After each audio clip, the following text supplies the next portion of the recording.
and welcome to the SheerLuxe Book Club podcast with Georgina Blaskey and Heather Steele. Today we're joined by a very special guest, the author and journalist Bryony Gordon. Bryony, thank you so much for coming on. We're so happy to have you here. Thank you for having me.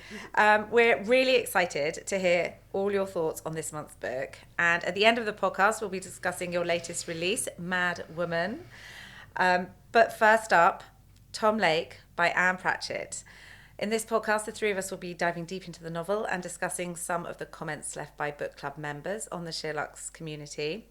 So let's dive in and let's assume it goes without saying, spoilers alert. Spoiler alert! Yeah. Sound the klaxons. Have either of you read any... I was say, have either of you read the book? No. Shit. Could you don't give us any spoilers. Imagine me then for like a month, a week, a month. What am I talking about? And an hour. who? Yeah. Sorry, what? I thought we were here to talk about the weather. We are... First of all, can you not disrupt the class, please? Sorry. It's a very serious Might be conversation. like I'm putting my feet up now. Yeah, Okay. do, yeah. Relax. Okay. All right, okay. Let's start again. I'm joking. Cool, okay. Has anyone read any Ann Patchett books before? Bryony. Let's come to you. I have read Ann Patchett book before. I read Bel Canto. I really loved it. I really hated it. Yeah, What? we were speaking about it. I loved Bel Canto, and I also read The Dutch House, which came out about 4 or 5 years ago, and loved that as well. But then Georgina was like, I really disliked Bel Canto. I loved it. Shocked me. I found it like quite like. Ooh, it was kind of a thriller, but also Yeah. quite fun. I mean, she's very funny. For anyone who hasn't read it, Georgina, do you want to give us your quick summary, given that I you just didn't I didn't enjoy love it? the plot and I didn't love any of the characters. So for me, I just didn't love it. I have an outside of work book club, and they said, why don't we read this book? And I was like, hang on, who's that author again? Not realising actually how kind of amazing and, you know, her reputation and all the rest of it. And I just said, oh, no, I don't want to read anything by her ever again because, and thank God they said, we don't agree with you. Yeah. This is what we're reading because this to me was like a complete, like reading a different book by a different author. But that's just me. But Bel Canto is about like a hostage situation. Yeah. In an theatre. opera house. Yeah. In South America Yeah. somewhere. Yeah. I seem to remember. I do forget plot intricacies almost as soon as I finish a book because I read quite a lot of books. And but I just remember thinking it was fascinating. Yeah. And I thought it was really interesting how you started to see all the different, all the different sides of the people who, the people who've been taken hostage, but also the hostage takers. Yes. Yeah. Yeah, just didn't love it. But you read The Dutch House, didn't you? Yeah, I Heather? loved The Dutch House. That was amazing. That's about two siblings whose parents have died and they've been left this amazing old house. But it sounds very basic when you explain it. The sort of evil stepmother then sort of takes the house and they're not allowed it and they're sort of thrown into poverty, which sounds quite sort of fairy tale-like. But it's actually set over sort of 5 decades and it's about their relationship and then looking back to the past about the relationships they had with their parents, and there's much more to it than just trying to get a house back, let's just say. But I thought it was excellent. I just think she writes people and relationships really, really well. Well, hold that thought. I thought that was good for this one too. So she's definitely she's got a good number of novels under her belt, and She's a legend. She's a applauded ledge, for yes.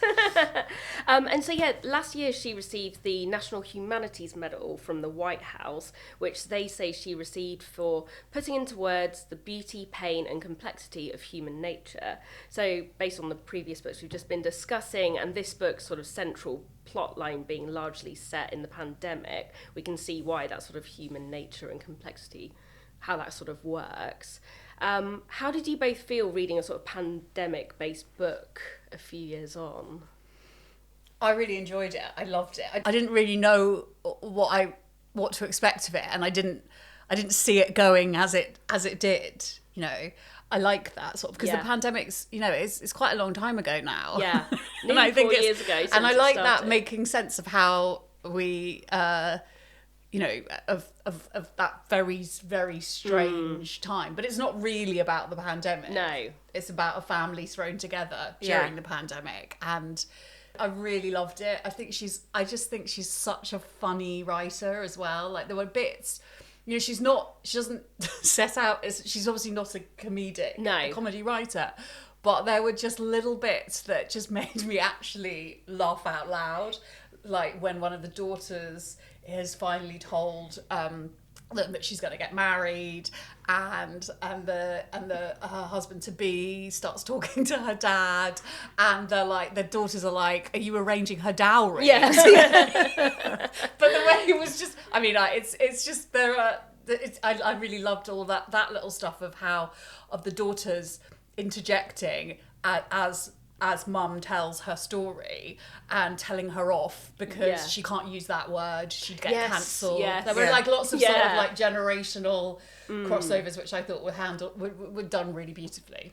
Yeah, I like that as well. Like you say, sometimes you'd just be reading a passage and it could be about anything, and there'd just be like a sort of tiny sentence slipped in that was maybe about 10 words long, but it would just be so funny, or like an amazing observation, and then you'd move on, but you'd just be like, oh yeah, that was just a really funny, clever little bit of writing. I love it when a book, either you're on your Kindle and you highlight it because you want to remember, or you kind of like mark the page because it says something that you want to keep. And I have like a little collection of bits from books that have made me kind of gasp and have landed in my heart. And there was one bit where the protagonist Lara is talking about her, I mean, she's now a farmer, but she was talking about her like previous career as an actress and in LA, and you know, she was quite successful. Or on the path to success, and she talks about how she always thought that her career had floundered because she wasn't good enough, but she realised as she got older that actually it was because she wasn't brave enough, and that really, really like it hit me because it's so true, and it was such a kind of, you know, I think as women as well, it's so easy to think you're not good enough at something. And to sort of go, okay, and to get into terror and overwhelm and imposter syndrome, which is like a phrase that has just been created, I think, to kind of put us down as women, you know, and actually it's the kind of fighting through that bit and accepting that someone said the other day to me, like, life is full of roses and life is full of thorns, and it's about how you handle the thorns, you know. And as women, I sort of have this notion that if I encounter a thorn, I'm doing something wrong, you know, so I should stop. It's not, you know, it's and I think that really landed with me. So the story is sort of essentially told along two timelines. So there's the one where Lara's sitting down with her three daughters and telling them her story about her old life as an actress and the romance she shared with a now famous actor. But then there's the second sort of timeline where she's, now a mother of three in 2020. So I was just wondering how you both thought Lara's storytelling sort of impacted her relationship with her daughters, and how those shared memories influence their perceptions of each other. Yeah, I think it's quite interesting how, going back to what you were just saying, Bryony, about like the daughter saying, oh, you can't say that, or you would, you know, calling her out on either the language she'd used or, you know, way she'd expressed something. And I just think it's quite interesting how the daughters had their version of how they remembered their mother's life. Yeah. And they were really strong on that. And they even corrected her, like, oh, no, you weren't there then. And she's like, no, I did. I went to New Hampshire and then I went to New York. Yeah. But before that, I'd been in LA. Like, she was really... And they were kind of remembering her history their way from snippets they'd obviously picked up along the way. And then having this moment in the pandemic to be together and to revisit this whole part of her life and to tell them her version, slightly modified at times, I think, of events. That was interesting in itself. What she chooses to tell them and what she chooses to leave out, because I think very much there was a stage in sort of parenting, and certainly when I was a child in the 80s and the 90s, where parents were like, you know, you need to be like their best friend, you need to be their friend, and you know, you need to let them feel they can tell you everything, which sometimes involved telling your child everything. And I actually think it made me think about this, about the boundaries you put down. Like, there are some things you just should not ever tell your children, you know, and it doesn't matter how old they are. It's like that relationship between parents and children psychologically is a really important one that forms a sort of quite safe it's a safe psychological thing in your life. Yeah. And so I think it's really important that you don't know that your mum ended up being impregnated and having in a rehab unit. And then it sounded very formal there, impregnated and having an abortion. I mean, I'm not saying that these are bad things. I'm just saying that I think it's really important for us also as humans to have things we don't talk to everyone about. And maybe it's not out of shame, it's out of like, I don't think that's a necessary thing for me to have to share with you. Yeah. I mean, I have teenagers and I have quite sort of firm boundaries around that. Like as I think I've touched on before in a parenting podcast, like I'm happy to talk to you about sex, but I'm not talking to you about my sex life or my previous sexual experiences. But we can talk about sex and pornography and all the other things. And I feel like Lara takes that view that there are things that she's willing to share, but not everything has to be laid out. And there's sort of, she's protecting herself and them by doing it that way. But I don't feel that she's necessarily presenting this like glossy, amazing version of her life, because she still, you know, touches on things that definitely did not go to plan. And you get that sense of the betrayals that she experienced as a young woman from people close to her. What we had discussed yesterday, Heather, about that kind of abandonment by her own parents, it feels, and sort of being brought up by her grandmother, and the sort of ramifications of that, and things, you know, that obviously maybe she was then put in a situation as a result of that. It's interesting to think about how it is her history, and she's quite protective that her children don't just get to retell it their way. And obviously the way that her children then react to her telling it reveals a lot about each of those daughters as well. And what they're holding on to and what they want from their mother, and the version of events they want to believe is their backstory as well. I suppose along those lines, so somebody on our book club community left a question and a comment saying, through their relationship with their parents at this time, we learn a lot about Lara and Joe's daughters, Emily, Maisie and Nell. Was there any one daughter you identified with most, and did that change as the plot developed? Seems a good time to bring that in. I definitely identified with Emily's sort of teenage histrionics. Yes. Like, maybe Peter Duke's my actual dad, you know, like that. I definitely had a moment as a teenager where, you know, the hormones are pumping and everything feels very intense and dramatic, and I felt very other, and I was like, maybe it's because these aren't my real parents. Maybe I was left on their doorstep. You know what I mean? Like, but you know that sort of sense of drama that comes in. I remember having this, I think once, like, my parents had a row, nothing major, they're still very happily married, and I was sitting up in my bedroom, like in my mid-teens, thinking to myself, it might just be really cool if they got divorced. Like, I just need some proper teenage drama and angst going on here. And it almost feels of that ilk, like, come on, let's just throw it all up in the air. Let's just see if the worst happened, what would that be like? And I feel like Emily is that person at that point in her life. Not so much obviously later when we're in story lane 2. I thought that was interesting though, that because also obviously she has this idea that Duke's her father, and they've both got the long black hair. They're the only ones with the black hair, I think, so she's kind of really latching onto that idea. But then again, spoiler alert, we'll probably discuss it later, but the fact that you then realise that she had actually met him when she was 4, and then you're like, oh well, maybe there was just this tiny, she doesn't remember that, but there was just this tiny part of her that had remembered meeting this man with dark hair, didn't put 2 and 2 together, but kind of sparked something. And I found that whole idea of Emily thinking Peter Duke was her dad completely far-fetched and slightly ridiculous, obviously forgetting my own teenage brain. Where now, of course, it makes perfect sense. But I did then, as we got to the end of the novel and you find out she had actually been pregnant by him, suddenly I was like, oh, that's really interesting, because now I feel like Emily had this sixth sense about something. And maybe, like you say, she had this memory, which is lodged somewhere that she Yeah. doesn't remember, but sort of so buried deep in your subconscious. Yeah. But I think also kids are kind of sponges, aren't Yeah. they? Do you know what I mean? And I think that's a really interesting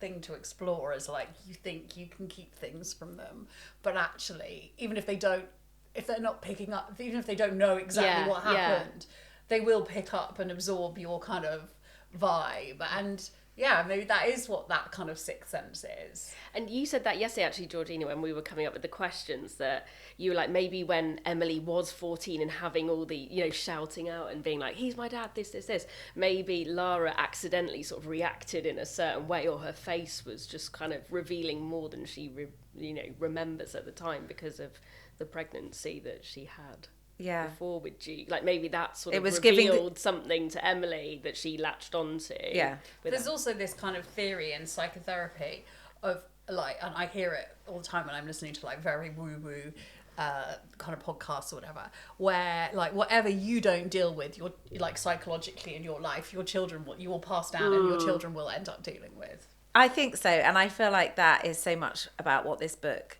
does explore. How often do you sit down with your parents and say, I would like for you to tell me chronologically about all the sort of real milestones and things in your life? And that's why obviously the daughters had built their own picture of what they thought their mother's life was. And I just thought that it's really interesting how their questioning is the questions that they want to know the answers to, as opposed to the things. And the things they pick holes in are the things that they're more interested in and want to kind of poke their finger in deeper. And I think there's a line as well, is there, where Lara's like basically telling them to shut up. Like, you wanted to hear the story, so you have to listen to these bits that you think are the boring bits, even though you want to know the really gory details. You just want to get straight to the... Because, if you don't understand these other bits I'm trying to tell you, you're not going to understand the full picture. Yeah, which is a really nice way, obviously, for us as readers to get all the backstory.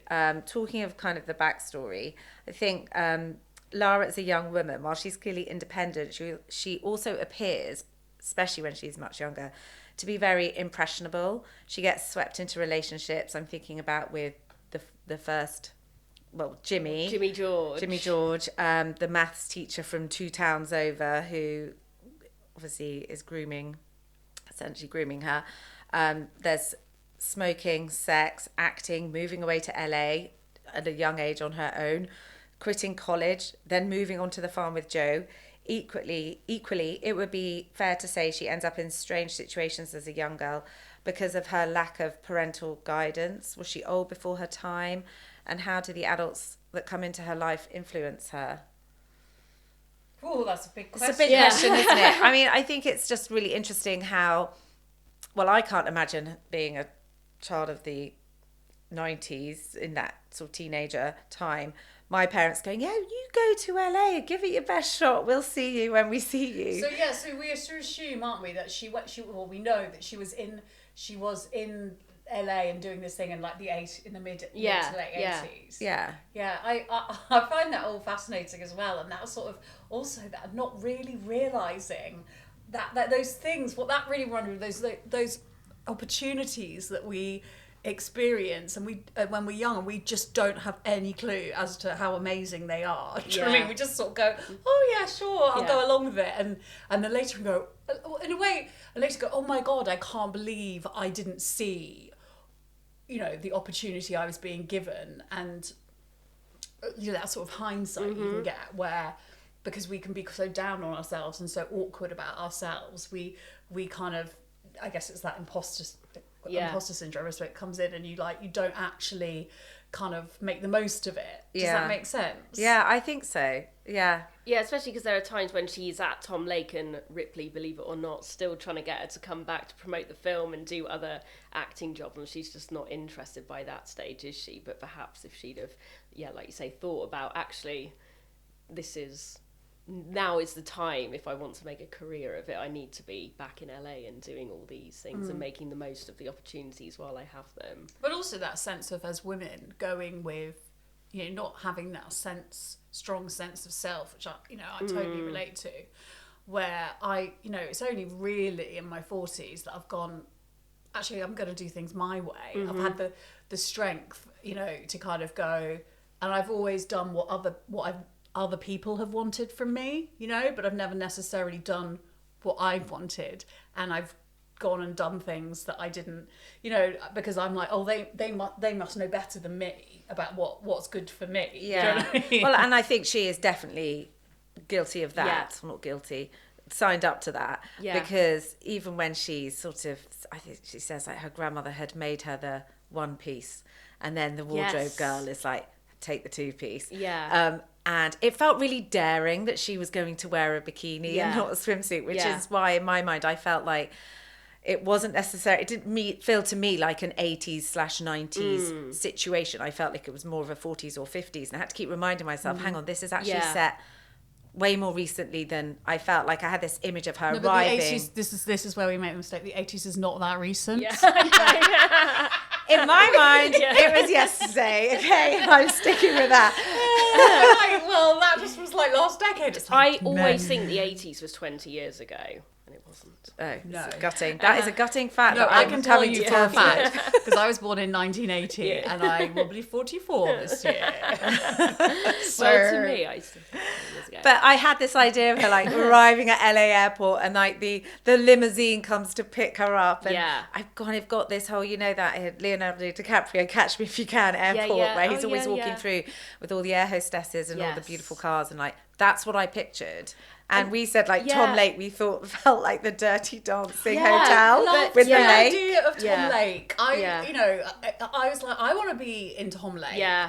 And I get why she got swept along with all these things, because I was lying in bed reading, you know, the sort of Seduction from Peter Duke, and I Yeah. was like, blood. Yeah. I was going, oh, I know. You know, and I was like, this is a bit tragic, Bryony. You're a 43-year-old woman. But I felt like she's very good at writing those. Oh, yeah. You know, those Yeah. characters. And it reminded me, the only other time I've read a book where I've kind of gone, ah, and swooned like that was American Wife by Curtis Oh, yeah, Sittenfeld. yeah, I And love that book. That sort of like relationship when they're getting together. And I was Yes. like, oh my God. And I really felt Yeah. quite like, I was very attracted to Peter Duke. Yes. Oh god, yeah. I Yeah. mean, she had taken up smoking and was on her way to getting cystitis within Yeah, about 4 hours exactly. of arriving Yeah, in it's this so true. dreamy And place. I just Yeah. wanted to be, I Yeah. just wanted to be smoking cigarettes Yeah. and drinking beer on the lawn, looking Yeah. at Tom Lake with Peter Yeah, Duke. yeah. So true. But Let's just take a moment, guys, to imagine On that. this cold, Yeah. grey Yeah. February day. Yeah. Let's take a moment to transport ourselves there. so at the start of the story, Lara doesn't even want to become an actress. I think, again, it goes back to that sort of impressionable stuff. She's just there because it's a Saturday and she's been roped into sort of taking names with her best friend by her grandma. But she sort of learns how to act by watching people and then basically doing the exact opposite. Watching people who can't act. Exactly, like learn by not doing, I suppose. But later on, she feels like she's a great actress. She believes that she's a great actress, but only in that one role. So how much do you think sort of luck and timing plays a part in the book in terms of her career as an actress? Well, I think it's luck and timing is what, you know, it's not just in the book, it's in life. in life, isn't it? You know, but I love that sort of remarkable chance things that can change the kind of the trajectory of our lives. I that's sort of magic, Yeah. don't you think? Yeah, it's magic, but then it's also kind of so true. There will be something that, you know, we will do today that will change the trajectory. You know, like every day we do little Because things. because I met you yeah. on a press trip. Yeah. That's why you're sat here now. Exactly. And But who knows where that might lead But, us like, in a year's time. I also think to myself about like all, and you know, in just in terms of like personal stuff in my life and horrible things I've been through, and you know, and horrible experiences, and then I go, yeah, but I wouldn't have. It's like I wouldn't have met my husband if I was talking the other day with with someone about people that get married really young in their early 20s, and they usually, this is a massive generalization, but they always end up getting divorced, you know, in their late 30s. And I was thinking, I remember having this real hankering to be like, you know, married and settled in my 20s, and I wasn't, and I was in addiction and alcoholism and all sorts of other things. And you know, and I can look back and go, oh, it's a shame that was the decade of, but I'm really, you know, it led me to where I am and where and you can't cherry pick I just want the good bits from my life, but unfortunately, you know, it doesn't work like that. I think, you know, everyone's on their journey or whatever. But with the luck and timing, I think what's interesting is that it kind of took her down a path that maybe she wasn't really suited to. Yeah. So while she had success, it was obviously quite limited. And it got her to certain places, and it also gave us a great book, obviously. Yeah. But I feel like, would she have really kept going as long as she did in real life? Yeah, she probably would. But that thing is like where she says, that key thing that really landed with me is like, I thought my career ended because I just wasn't good enough, you know, and like it was like the luck ran out, but actually she realizes it was because she wasn't brave enough, because that's the reality. Like the people in life that succeed, they're not like, oh, everything I turn my hand to turns to gold. Do you know what I mean? They just go with the opportunities and they go with the flow, and they don't get cowed or like knocked back by rejection, because we all encounter rejection. Do you know what I mean? And that thing of like Peter trying to get her to have therapy, or am I misremembering? Oh, is it Ripley? I think Ripley, that's her, sorry. Yeah. The creepy uncle figure who's her agent. But there's like lots of, you know, and she's just like, no. And I think that's the kind of, that's where she's talking about, like, actually she probably could have had a really, you know, amazing career if she just pushed through. And she says that as well when he does come to the farm. He was like, oh, I watched Singularity, and she can't believe he even watched it, and he was like, you were incredible in it. But could she have had success if she basically kept playing the same character in the way that many well-known actors that we know? No, but also, but that was part of the thing. That's like Meg Ryan plays Meg Ryan. Yeah, but that's part of her lack of self-esteem, is that she thinks, I can only play Emily in our town. But it's like, actually, how do you know that? How do you know that if you don't try and you don't go out there and you don't, you know, like, I can get that with things. I think I'm just as a fluke that I'm good at this. And so I'll just stay doing this for the rest of my life because I'm safe. I'm safe doing this. But who's to say that if you didn't go out and try something else, you might be even better at that and even more successful at that. It's true, because she did try Fool for Love, which is a very different Well, that's where I'm kind of coming from, that she tried that and she couldn't do it. But then obviously she was doing it under the most extraordinary circumstances of, we'll have a bottle of tequila every rehearsal. And she's shagging the lead and there's too much and going they're already, on there. that's beginning to, well, he's clearly going down a different path and he's sort of beginning to have some kind of breakdown, and she is unable to cope with that, fair enough, and isn't able to do those rehearsals and play that part in the way that she thought she would be able to do it so easily, because the other one seemed to have come to her so easily. I guess that's where I thought, oh, maybe you're not cut out for this. No, but well, maybe it was just the only other thing she got to try was perhaps. But also, maybe the only reason she's like, we choose whether we're cut out for things or not. Do you know what I mean? I mean, the very fact that she kind of gave up says, you know, like, she could have chosen to be like, okay, this is one of life's thorns, and I've just got to get through it. You know, just because I do think there's that sense that if failure, you know, is seen as, or, you know, if everything, you know, there's that kind of sense of, as women, having to be perfect the whole time. And if we're not perfect at everything, then we shouldn't be doing it. You know, we should jack it in and go and do something else that we're better at, you know. And actually, it's a totally normal part of life, you know. And as you say, there were lots of other things going on in the background that contributed to that, you know. And it's like, we don't give up just because we've fucked up at one thing, or, you know, one thing hasn't gone as well as the thing before. You know, I have to really remember that in my life, like, because I can go into this whole kind of fantasy of, oh no, I was really successful then, and then but that year I wasn't, and that's because I was, you know, and I should just give up and just go back to the year 2017 when, you know, I was, and it's like, well, no, you have to just keep going and trying different things, but, you know, but you keep persevering. Yeah, but I guess But I'm not convinced that she was a fantastic actress. And I think I'm with her in her belief that she maybe wasn't cut out for it. But so I would say she tried it, she had a go, and then decided to move on to something else that maybe she felt more comfortable in and was a world she wanted to be more part of. But I would say that also because she just had such a car crash at the end of Tom Lake. Well, literally. Not literally, you know what I mean? Yeah. She's sort of Spoiler alert. a wheelchair crash. Yeah. And at that point, you sort of feel that was her signal that this was time to... Well, there is something beautiful, isn't there, as well as going... You don't always have to do the shiny thing. Exactly. The shiny thing isn't always the kind of like the best thing. Yeah. And just because we think, oh, Hollywood, that must be good. Yeah. And you see how that turns out for a lot of people. In the book. And actually, here she is. Like when the four of them go to the farm for the, I love that. the cherry, and they're like blown. I mean, I wanted to go and see these cherry trees, and that is like, oh my god, this is what we should be aspiring to, not being like lights, camera, action, name up in lights. It's like, oh, I could just stand here and stare at these cherry trees all day. And it's such an antidote, isn't it, to the life that they're all living at that time.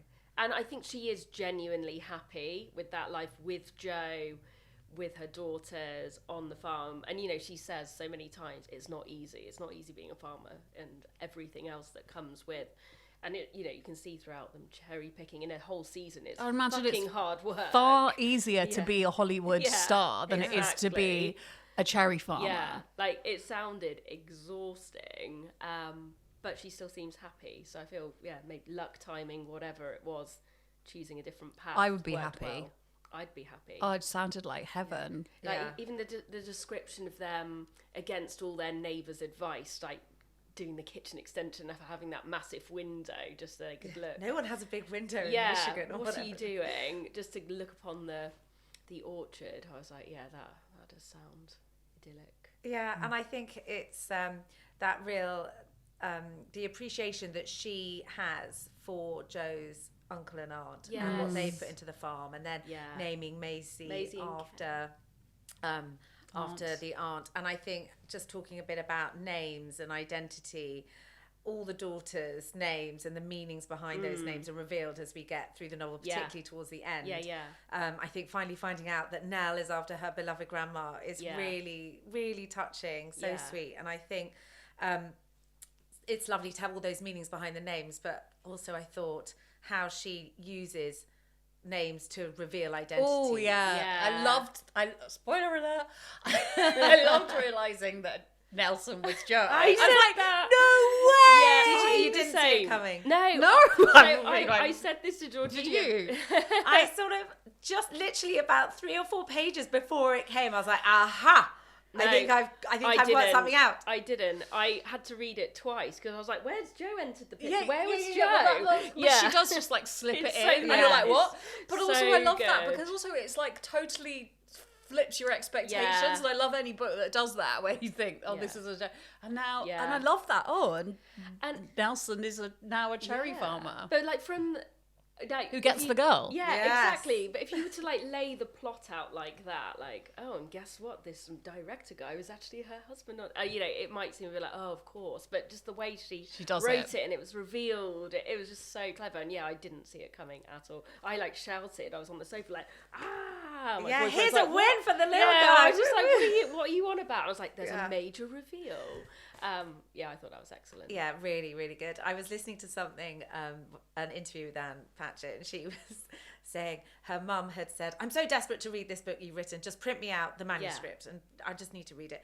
And she started reading it, and her first comment to her was, there are too many Emilys. I don't know, there's just too many Emilys.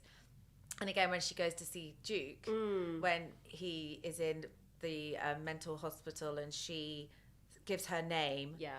And they're like, no, we don't have a Lara Nelson down here. No, Laura Nelson, no. Yeah. And she's like, oh, Emily Webb? Yeah. Emily Webb. Oh, yes, you're down on the list.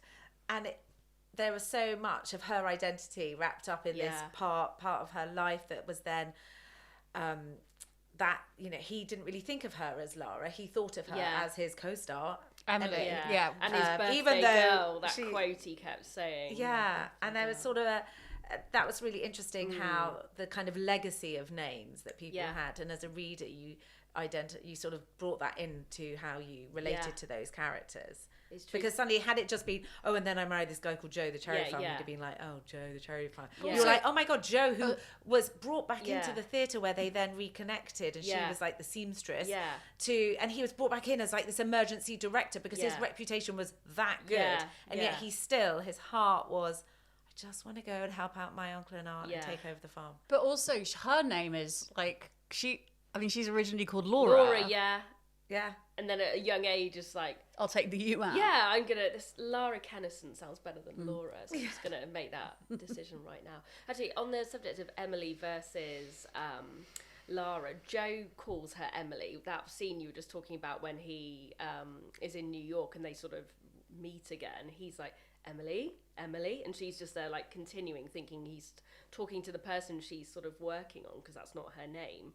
And then she eventually sort of turns around and realises he's talking to her. But even to Joe, she was Emily, Well, also not it's Lara. clinging on to Yeah. those identities, isn't it? Yeah. Because she talks so much about, you start to sense her fear Yeah. that she's going to be, one day she won't be Emily anymore. Yeah, She will her be too. fear is there- being one of the women in the And queue, it's- the older Emily. yeah, So that that's whole actually- bit is not it's there- excruciating. but it's there from the sort of beginning, isn't Yeah. it? And that sense that I suppose we all have again as women. Yeah. Like, oh God, eventually I'm going to be Mrs. Webb. Yeah. You know, Yes. or- Exactly. Grandma Webb. But also then that funny Yeah. thing of like Peter Duke playing her dad Yes, and that being yeah. like totally far, like men just get kind of Age is irrelevant. But I loved that as well. The way they were like, I think she described like Peter was sort of like grabbing her ass, like, but the audience couldn't see when he's the dad and she's He's like Yeah. kissing her on the daughter. forehead But with they- the most yeah. highly charged kiss on the And they- forehead and- ever. And they get told to rein it in Yeah, a bit. Nelson, like Joe, has to be like, that's great. Can we just tone it down for the front seats? Yeah. On the play Our Town, now's probably a good time to mention it because we're chatting about it. Somebody on the community was like, Our Town is a central theme in the narrative. As an English reader, I think they mean a British reader, I had never heard of this play. While its role still worked for me, I'd be interested to know more about its cultural significance in the US and the motivation for the author's choice of this play. I had to Google it about a quarter of the way through to be like, is Our Town a real play? Because I didn't know. I personally. assumed it is a real play. It is, but but I I didn't bother to Google it. Well, I wasn't sure. I was like, it could be a real play, or it could just be one that's been made up, and sounds like it should be a real play. But Georgina, it is a real play, and you studied it at school, right? Yeah, I did, and I didn't love it because it's so American. It's so, here's our town, we've got Main Street, and the Yeah. stage manager, who's the narrator in the play, opens up the play, walks on. I mean, it's kind of like a sort of seminal piece of American playwriting. Yeah. It has huge affection for Americans, and it's kind of the play for every man. Yeah.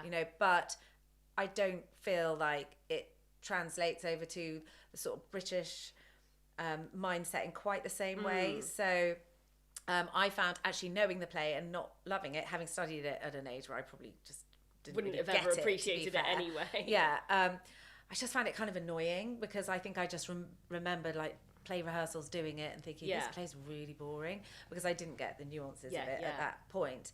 So I actually found it a little bit irritating. But by the time I got to the end and then I heard Anne talking about it, I thought I'm being a bit harsh because this is something very close and true to the American experience, and fair enough. I'll let her have that one. Yeah. She Leave it throws in there. a bit of King Lear as well, doesn't she? Yeah. I think we'll discuss it a bit later, but have you ever read A Thousand Acres by Jane Smiley? No. It's this amazing book that came out in the 90s. Again, I had to study it at A-level alongside King Lear, but it's essentially a sort of retelling of it, and it's about sort of its daughters on a farm, and it's about succession and, a dad sort of trying to split up his land and what should they do with it. And I found it so similar to this in a really good way, that whole like what's going to happen. Some of this book I think did feel like a play not just the Our Town things. Yeah. Well, to Reese me. Witherspoon snapped it up, surely, and she'll She mu- turn I it was into gonna something say, like she normally yeah. does. Book club, isn't it? Yeah. If she's got it as a book club, she must have bought the production rights. Or I feel like would we play, say that. who would play Duke though if they did an Oh adaptation? God, George Clooney. Yeah. Well, You'd have to have them as young, yeah. So the Audible is read by Meryl Streep. Yes, which I thought was really clever. wouldn't you? Can I just say, like, I dream of the day that my publishers are like, oh, by the way, we've got Meryl Streep to narrate your audiobook. Don't worry, you don't have to go to that little studio in Soho. And read it. Yeah. And read it for 3 days. Let's talk about, following on with the reveals of the names. Yes. Let's talk about some of the reveals that she does. Obviously, we've talked about Joe's reveal, Yes. which is Loved it. so exciting. I think one of my favourite big reveals was the idea that Peter Duke had gone to visit the farm, unbeknownst to Nelson, Joe, and obviously not to Lara at that point, and pays them a huge amount of money for this little plot under a tree in the cemetery where until then only family have ever been buried. And that is what enables them to leave the farm.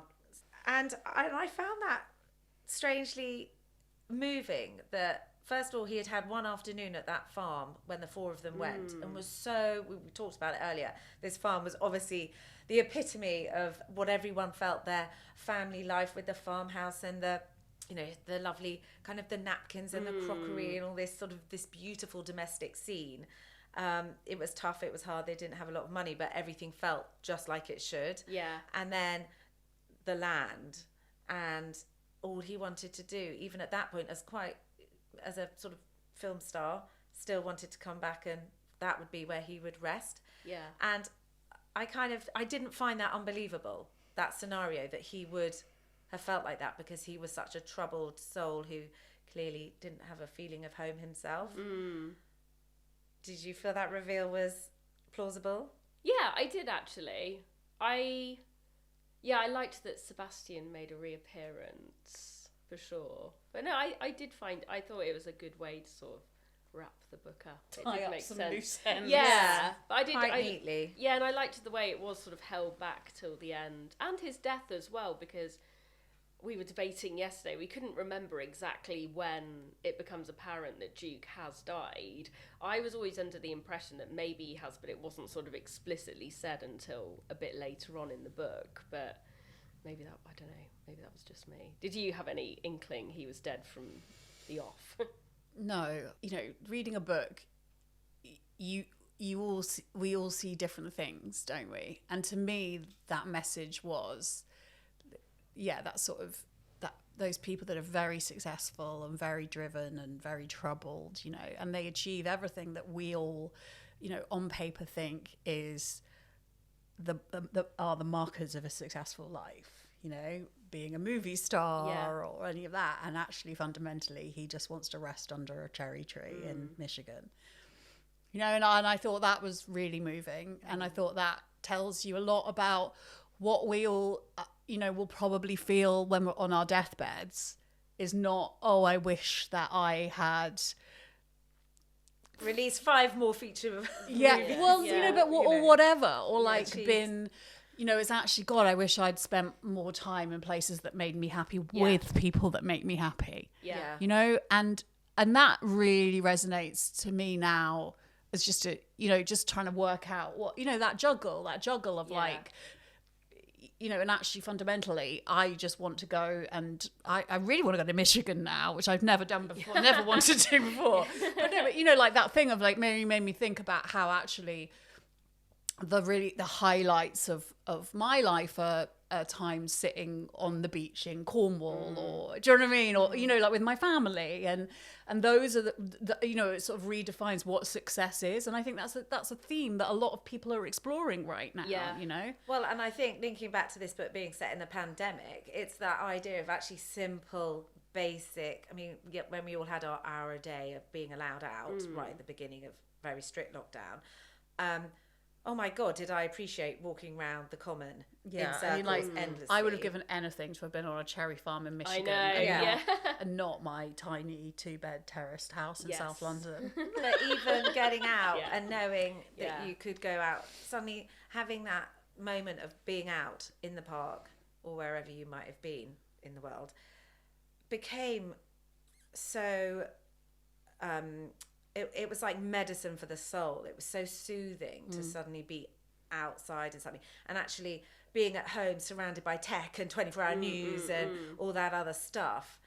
You didn't need any of it. You just, well, for me personally, I felt like I really enjoyed being just, you know, and I kind of miss my family walks. I Yeah, also we think did. there was a weird safety in it where we, you know, like I especially think about that first lockdown when the weather was beautiful and, you know, obviously it was a devastating experience for many, many people. But I think for a lot of people, there was also this kind of sense of like, we're all trudging along constantly and trying to like, what am I heading to next? What am I heading to next? What have I got to do now? What have I got to do now to be, you know, to be successful, to reach whichever pillar? And then there was this like, everything stopped. It was like, actually, everything has stopped. There's nothing you can do. Yeah. And it was like, oh, this feels actually, I mean, I'm talking from my own personal experience. Yeah. I was like, whew, whew. Let's catch our breath. Let's catch our breath and Yeah. what matters, Yeah. you know, and I think that, you know, however horrible it may have been, I think it's certainly a very important pause for, you know, a lot of people I know who left London, you know, or they got divorced or that, you know, they went, actually, I don't want to do this job anymore. This job sucks. You know, like I want to go and be a seamstress, you know, or whatever. But like, and I think that it also really explores that really well, and you know, about where our priorities lie and whether, you know, in late capitalism, whether that's necessarily, you know, we're all starting to question it and go, hang on, I don't know if I want to be on this constant trudge to make more money and be more, you know, more. Yeah. Consume Like, more. And what if this was just enough? Yeah, and Lara does explore that even with the cherries. Do you remember there was that one bit where she was like, oh, a sort of wholesaler said they wanted plums, so we like but it's like that. planted plum trees and did it, and then we did all this and this and this, and then they were like, actually, no, we don't want the plums anymore, and it completely screwed them over. Well, the ability as well for like society now, like capitalists sounding like very like right on or whatever, but like to take the joy out of even this sort of the natural things in society, beautiful plants, and it's a bit like, do any of us actually enjoy this? Yeah, you know, so we're all looking around at each other, going, "What are we doing?" Yeah, I think also in the novel she writes quite sensitively about the fact through Lara that the pandemic was a horrendous experience for a lot of people for many different reasons all around the world. But in her experience, she is explaining how it's given them as a family this pause and this moment together where she's got 3 grown-up daughters all well into their 20s at home with her. So she acknowledges that there's difficulties, but then she sort of turns to the point that what was it? That's something about, and the grass is still kind of wet and muddy and dewy, and the cherries are still going from tart to sweet, and like nature is still continuing, and life does still go on, and we are here in this moment, and she is relishing it. I feel like while still also appreciating there is great sadness and tragedy going on in the world, but she feels like the happiness and the sadness can coexist. Yeah, and I think that it's really hard sometimes, you know, as humans and as mothers as well, I think sometimes to feel like I can be really happy about this and sad at the same time. Yeah. And I think that she does do that really well, especially when it comes to the difficulty she experiences with Emily, her daughter in the teenage years. You know, she obviously loves her, but at the same time is completely frustrated with her. And they're barely talking at some points in that time.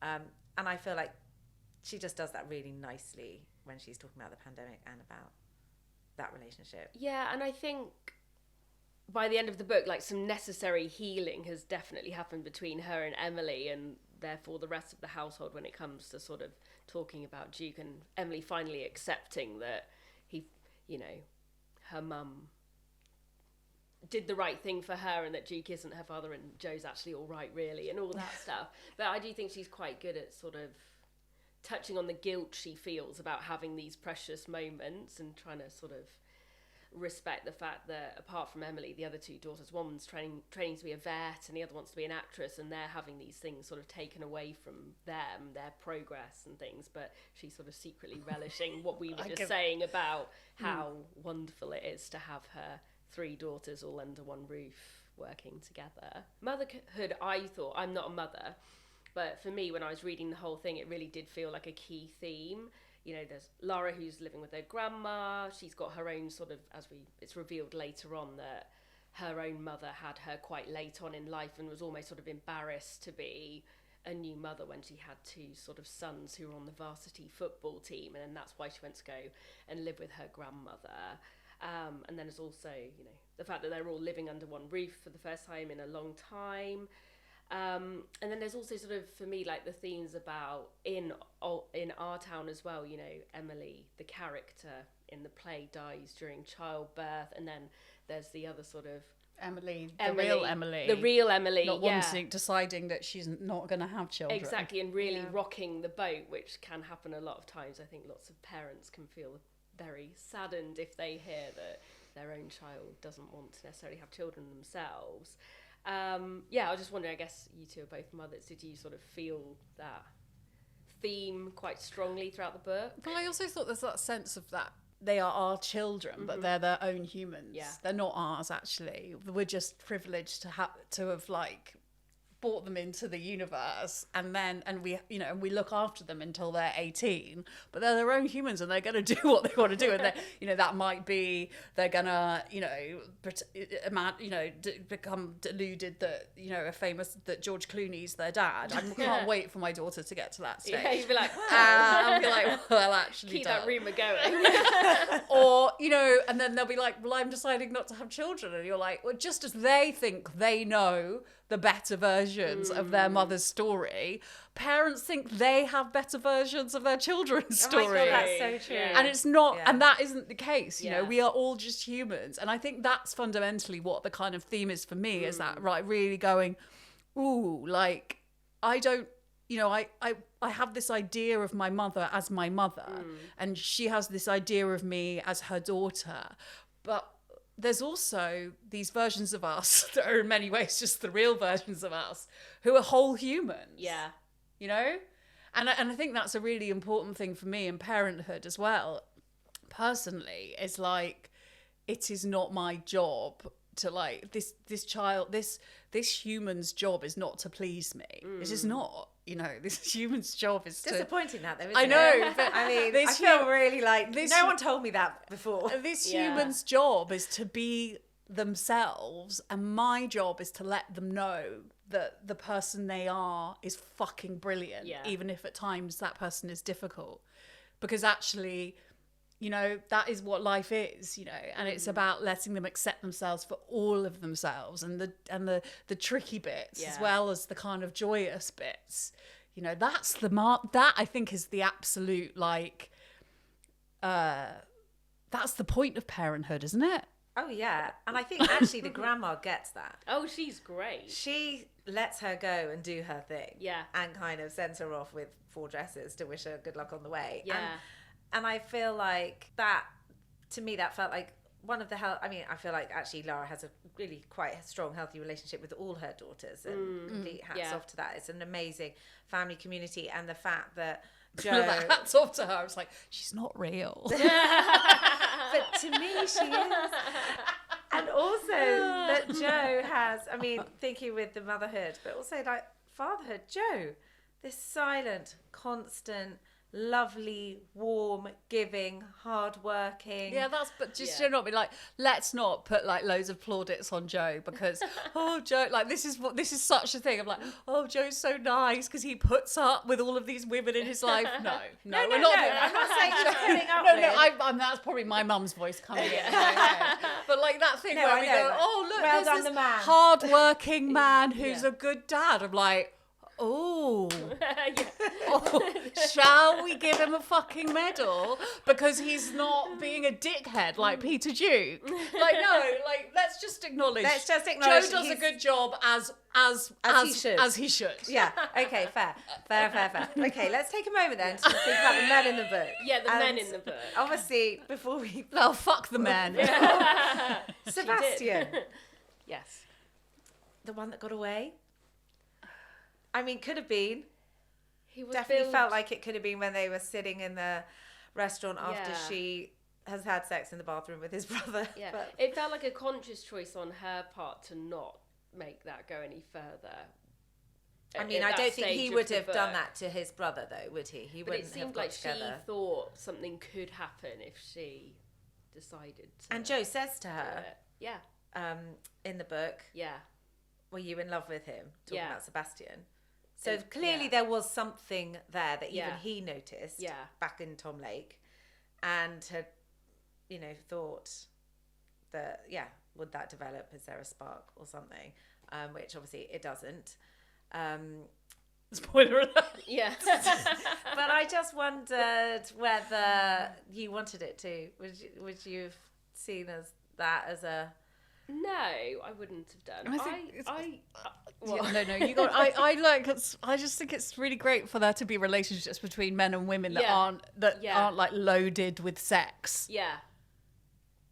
Agree. I liked the dynamic of the four of them. It felt very realistic, and it felt what I liked Well, the about four being Palace, Sebastian. Lara, Palace and Sebastian and Lara and Peter, Yes. and that kind of few weeks where he was Yeah. coming up every weekend Yeah. from his tennis coaching, Yeah. and they were hanging out. Yeah, but like those Tom Lake scenes felt very realistic. Like I think I'm not a theatre kid, but it all felt very realistic as to like I liked the scenes where they were like, this is the discipline. You get up, you do this. Well, in their case, you get up, have sex, don't do breakfast, go into rehearsals all day, go for a swim in the lake, do this, do that. And it was all very regimented. And I can see, like, in those situations why relationships would form, like, very quickly and intensely.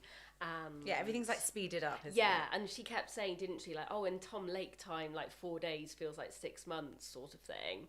So I liked the four of them. I liked Palace as a character as well. I thought she was really interesting. I liked the descriptions of her in the cabaret rehearsals. I thought she seemed a really interesting character. I know technically she sort of betrayed Lara later on when then she started having the affair with Duke, but I don't know, there was something about the four of them, it did almost feel not fluid, but it did kind of feel also, as though but also there's all of that anything sort of, like, goes. but also that whole like other thing of like understudies. Yes, and I thought that's just like it is that Yeah. flow of life. Is Yeah. like sometimes you're on top and sometimes Yeah. you're not, and it's not really a reflection Yeah. of how good you are, or Yeah. it's just Luck and timing. luck and timing. Yeah, You yeah. know, sometimes you're the understudy and sometimes you're the main star. Exactly. And You all know? you need is an Peter accident Duke. on the tennis court, and then Yeah. your time will come. Yeah, to yeah. Palace. Like luck and timing. Yeah.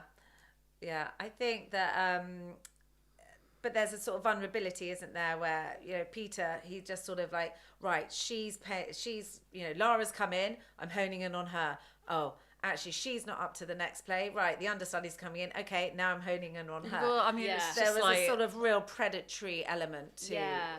that whole scenario. That I mean, we've all was met. uncomfortable. We've all had. say I the mean, least. I've certainly had men in my life like that. You know, of that ilk as Yeah. well. Oh, yeah. No, I mean, like Peter Duke, I was like, my clothes fell off, obviously, at the beginning, but soon I was like, Yeah, Bad should we news. chat about that a bit? Because, obviously Yeah. he is this heartthrob, and like to many people just watching his films, he's clearly But he's a tragic human captivating. being. Exactly. And the There's- girls watching, I mean, Yeah. these young girls, Yeah. the daughters, Yeah. have grown up watching him in movies. So Yeah. he was obviously in some kind of family-friendly movies. Yeah. And they adore him. Yeah. And obviously she's watching it through a completely different lens. Yeah. And when you get to the end of the novel and you realise it's all smoke how and mirrors. Yes, sordid yeah. and how awful their last encounter was. Yeah.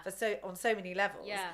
That you then, I just think, God, how could she even have managed to have those movies playing in her house? I think I would have. I mean, it could have been a VHS or a Betamax Yeah, in yeah. that time, but she's chucking them. I would have Yeah. chucked them away. Yeah. There's no way. But she somehow manages to separate herself quite well and allows them to... Because once you know the full story, how she must have sat with Emily going on and on about him being her dad, how amazing he was. I mean, that must have just been so horrendous, as opposed to, oh yeah, there's a guy I once had a lovely romance. But this is Yeah, but again, this is everyone has their own versions. Yeah. And also, like, that's the thing. It's that thing of she feels one way about Peter Duke, but he will have seen it in a different, we all, like someone said, there's 3 versions of the truth. There's your version, there's my version, and then there's the truth. Yeah. And I suppose she had made some peace with it, because actually, to correct myself, the last time she saw him wasn't at the mental hospital. It was actually when he came to the farm, and she's there with like all the sort of scruffy little toe rags around her, feeling very dishevelled, and he appears all kind of shiny and clean, and she's like not. But who's got the better life? Well, exactly. But as in, so she's happy and contented, and I suppose that's, so maybe she made her peace with it then. Knowing, perhaps, so therefore she was then able to stomach her kids watching it and adoring him as a movie star. I never really thought about it in that way, having thought about how it all ends. It's just another role, isn't it? Yeah. I did find that really interesting, what you were just saying about your version, this version, the truth, because actually, when she goes to visit him in hospital, you almost see him, or she almost sees him with a different pair of eyes, because he's not really that bothered about her. It's very clear he's just like, who's the one person I could call right now who would come and have sex with me in the bathroom? Oh yeah, that girl from a few years ago who... you can tell in those moments, I think, how little she meant to him at the time when they were at Tom Lake. Like, it was just another fling for him, perhaps, in a way that, because it's all sort of told from Lara's perspective, he obviously meant a lot more to her than vice versa. Or that's the kind of impression I got anyway. Well, the fact that he wanted to be buried, though, in... But also it's that romanticising things in our heads, isn't it? Yeah. And, perhaps he was in love with that. But he didn't know she was living there, did he, when he bought the piece of land? He had no idea that she was going to end up being there. So I don't think he associated the farm with her. No, but I mean, he will have that farm he will have associated with that period of time. So also, I think the emphasis on this whole book and the story she's telling is this part in her life as Peter Duke and that relationship. What she doesn't talk about, and what her daughters obviously don't ask her about because it's not as sexy and cool and romantic and amazing, is what really happened when she met their father, and what really happened in that romance, which clearly is the defining romance of her life. So I think it's not that maybe she meant nothing to Peter Duke and he called her up as this girl from years ago where he meant everything to her. It's more just that the bit of her life that her children want to know about is that romance. But of course, the biggest romance in her life is falling in love with Joe. But she's quite protective about that somehow. I feel like they're not asking her about it, but I feel even when he starts coming into the story, it's kept quite small. Yeah, I think there's a line she says with that particular part where she's like, oh, they're not interested, but I think it's something along the lines of like, no one's interested in the sort of boring, quiet love. They're only like interested in the messy affairs. So I guess maybe that's why she doesn't go into it too much. But what is the real... the real thing. Exactly. It is the Joe. It is it's not the person we think it's going to be. It isn't the movie star. It isn't the kind of like, it's never, I mean, in my experience, it isn't the fireworks. It isn't in a way, they're the sign of something being wrong. The bad boy. That's like, that is actually, it's like my wounded child recognising someone else's wounded child. Whereas for me, like the great love story of my life has been with my very boring husband, do you know what I mean? Who over many years we've kind of bump along and we've been through shit together and we've stuck with each other and... and he kind of quietly came in and I was like, what the fuck? Slipped in when he Where did you come from? How are we married? So there's one lovely line towards the end of the book where Lara tells the reader, so not the girls, but saying, the past need not be so all-encompassing that it renders us incapable of making an egg salad. So Lara obviously keeps some secrets to herself, and I really loved the way it was written between, again, at the beginning, when you're starting reading, you're like, is she telling us, like, who's interrupting her right now? And it takes a while to kind of get into the rhythm of the fact that she's telling it all herself, but sometimes it's to the girls, sometimes Joe's there, but sometimes she's just telling us. Lara obviously has some secrets. If you had to retell your own story, would you airbrush some of your past if you were speaking to your children? Oh, yes.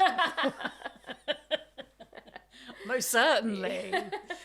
100% yes. I mean, yes. Yes, I do. I think also there's always keep your powder dry. You know, if I have one of my children when they're about 30 or 40 and I'm the age I am at that point, and they kind of go, oh my God, this thing's happened to me. I'd love to be able to pull an anecdote out that they haven't heard before and say, oh, well, actually, you're not alone. Because once this happened to me and I haven't told you about it, and let's now. And then suddenly I feel like you've just got a little bit more. You don't have to sort of drop everything in their lap straight away. Yeah. I think, the age appropriate stuff as well. Yeah. I obviously wrestle with this all the time as someone who writes about like my own experiences, and you know, I think there's ways of approaching serious subjects where you don't have to like, you know, you don't have to give everything. Yeah. That feels like a really nice way to get into having a chat about your new book, Mad Woman. It is book number 8. Amazing. Yeah. That is incredible. Yes. Well, yeah, no, I'm just going to take that. Thank you. It really Thanks, is. it really yeah, there's is, no buts. There's just, yes, thank you. Yeah, no, that instinctive thing of going, little old me. I'm like, no, fuck it. Yeah, I am great. Yeah. And we love the cover. Clearly, it's gorgeous. But also the contents. So it's set out. Well, you tell us how it's set out, because it's not just words on a page, is it? Well, it's a kind of follow-up to a book I wrote 10 years ago called Mad Girl, which was all about my experiences with obsessive compulsive disorder and eating disorders. And it was really, you know, it did very well, and it really led me into this quite sort of unexpected life as a kind of mental health campaigner, and you know, going with the flow, all of that. And I've, you know, in the intervening decade have learned quite a lot about myself. I've got sober. I've explored lots of things, and you know, you kind of constantly think that you've done the work, so you should be better, and then obviously, you know, that isn't the case. And in the pandemic, I thought I was totally fine, and I wasn't. And, you know, I sort of became mentally unwell, but I kind of feel I had to, and I learned quite a lot about myself through that process.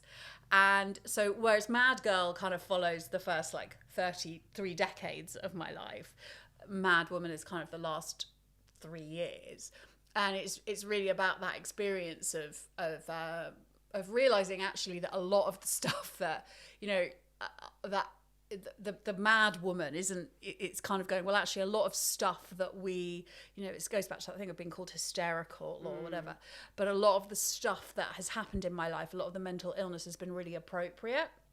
And a lot of, as women, I think a lot of our experiences are appropriate to living in a society that isn't really set up for us. So the kind of like depression, anxiety, eating disorders, all of that, I think are a direct, you know, direct result of living in a society that tells you need to be this, you need to be that, and it isn't sort of set up for you. So I kind of wanted to explore that.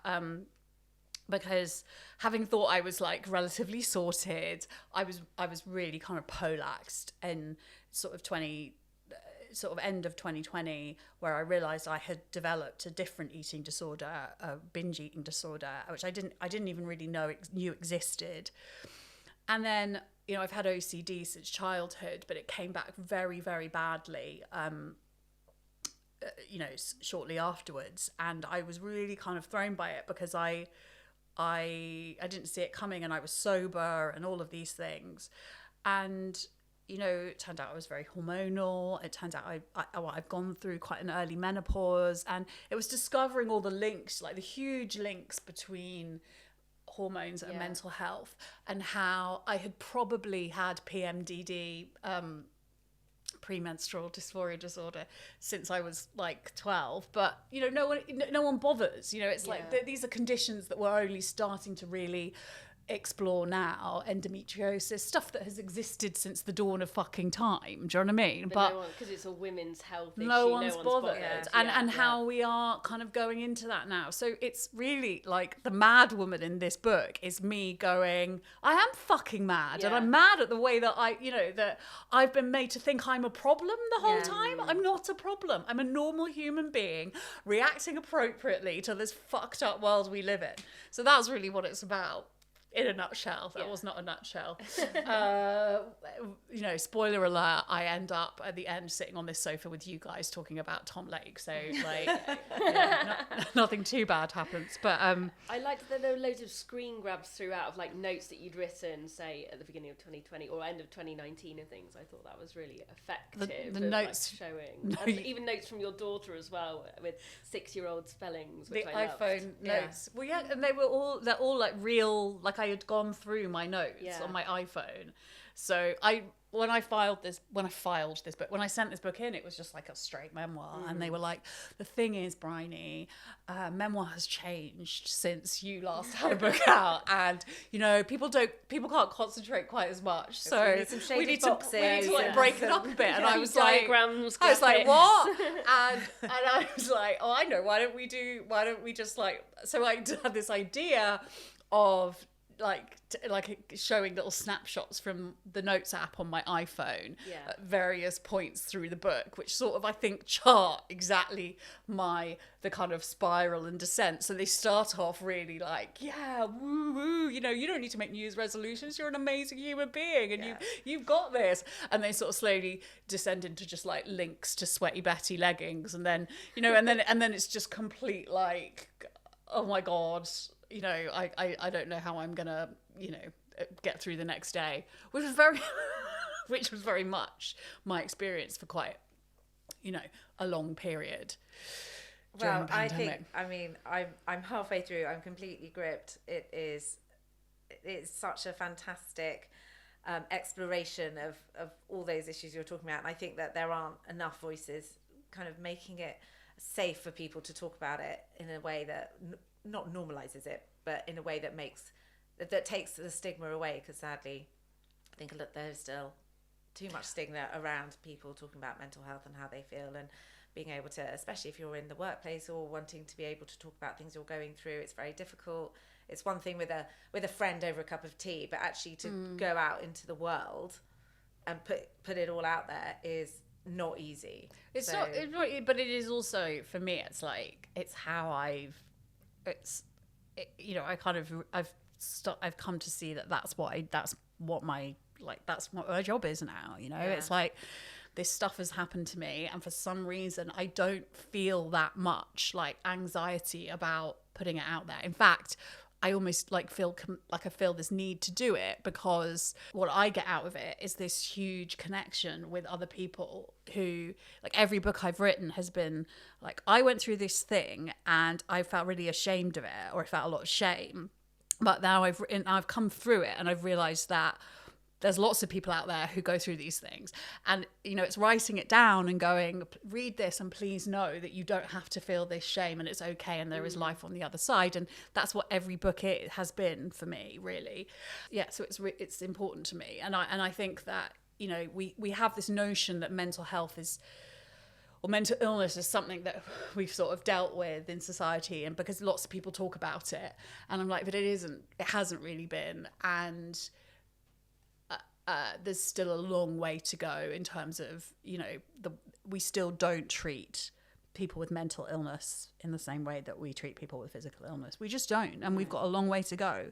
And so I just will keep banging the drum, be it through my experiences. Fortunately at the moment I'm feeling great, I'm feeling, but there's always some, there's like, life is life. It is an ongoing process, isn't it? Anything like that, I suppose you just have. It's not like I'm healed Yeah. now, tick. Yeah. What should I do next? Yeah. On my to-do list. And that's what I think, books have to have like neat beginnings, middles and Yes. ends, but life doesn't, No. and it's kind of like when the two collide, it's like, well, right, like this is, here's another lesson, here's another thing I need to let go of or learn, and the universe will keep giving me this lesson until I really do learn it. Well, I wouldn't want to say, I hope you never learn it because we want to read more books from you, because that would feel a bit crass. But it's a great book and I highly recommend it to everybody listening. So thank you. And thank you for coming on. Thanks and for talking having about me. Tom Lake with us. Insights. I feel like there's so many more bits to the Tom Lake we could have gone and talked about, but time is time. And so we have to... Luck and timing. Yes, luck and timing. And spoilers.